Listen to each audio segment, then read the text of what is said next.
butter, and sugar. That's all. What Christmas cookie could have more simple ingredients? Well, not so simple when there's no recipe, and ingredients are added through feeling the resulting dough with one's hands, instead of combining the components by using measuring cups and spoons. My mother was a wonderful cook and baker, recognized by her family and community as an accomplished and gracious hostess. Once family or guests stopped at our home, food was always enthusiastically offered and lovingly prepared. In fact, our home was here in New Brunswick, where she lived for more than 40 years with my dad and raised my 3 sisters and me. Although I did not especially like to bake, and I certainly did not inherit my mother's talent, after I got married, I assumed her tradition of making these Armenian sugar cookies at Christmas time. Because they are unusual and delicious, I baked dozens and dozens for family, neighbors, and friends who waited, sometimes not too patiently, for the season when they would receive their cookie-filled gift bags. Sadly, I was not good at making these cookies. Handfuls of dough need to be rolled into long, thin cylinders before being cut on the diagonal and placed on cookie sheets to bake. If the ingredients end up not being in just the right proportion, the cylinder falls apart and crumbles.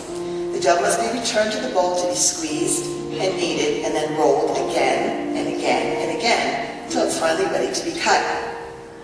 For many years when I was a young mother, with all the million other things I needed to do at Christmas, besides baking these ornery cookies, I would call my mom whining and complaining and asking for advice to expedite this time-consuming process. As much as it had become an annual tradition that I make these cookies, the phone call to her became a tradition as well, because she would always say the same thing to me, sweetly, so patiently, I could still hear her voice. The warmth of your hands, honey. Just keep rolling the dough, and the warmth of your hands will hold it together. I loved to hear her words. They calmed and centered me, and beyond cookie baking, always seemed like a perfect and needed remedy for the stresses of the season. I continue the tradition of baking these cookies every Christmas to satisfy the ever-growing list of their fans, and happily, I've gotten better at it over the years. Isn't it a little bit mysterious and magical how a tradition becomes a tradition? Like making the cookies and those companion desperation calls to my mother, a cherished Christmas tradition begins and continues because of the feelings it evokes. It develops without a recipe or the need for measurement of its value. Considerable effort may be involved in recreating its just right proportions, but it all seems worth it when a Christmas tradition reflects the blessings of the special time of year, the sweet richness of family, friends, faith, joy, and giving. And don't you find that it is often mothers who are the ones holding the essential ingredients of traditions together with the warmth of their hands, the sound of their voices, and the memories in our hearts?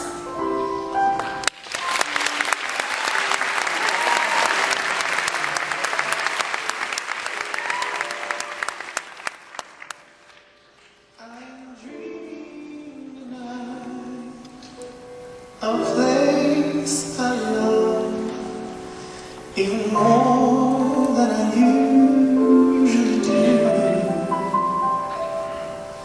And although I know it's a long road back, I promise you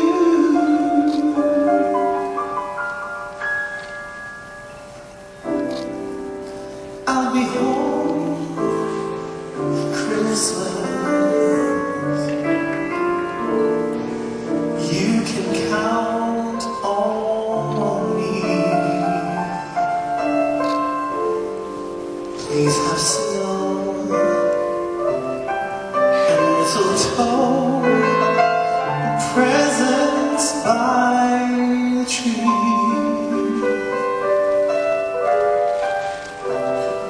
Christmas Eve will find me where the love light beams. I'll be home for Christmas Eve in my dreams.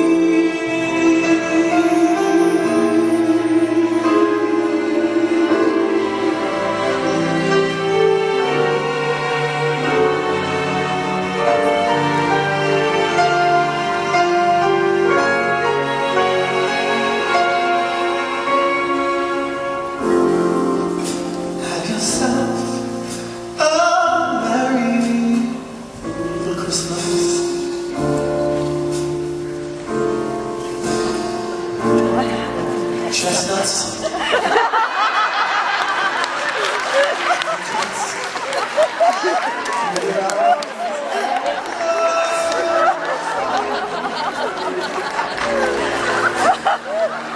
Angela Fisher, ladies and gentlemen.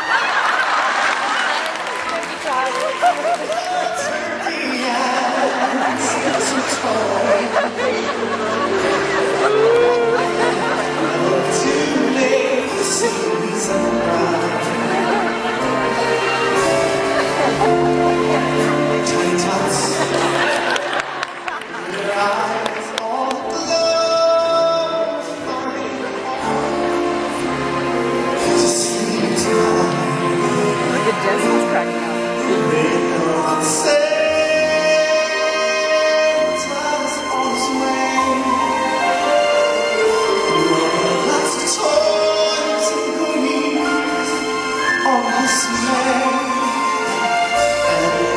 Mother's child is gonna start to see her indeed.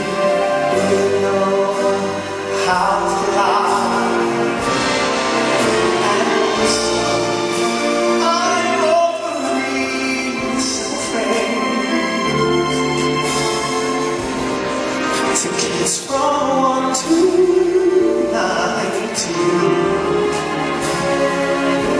Although it's been said many times.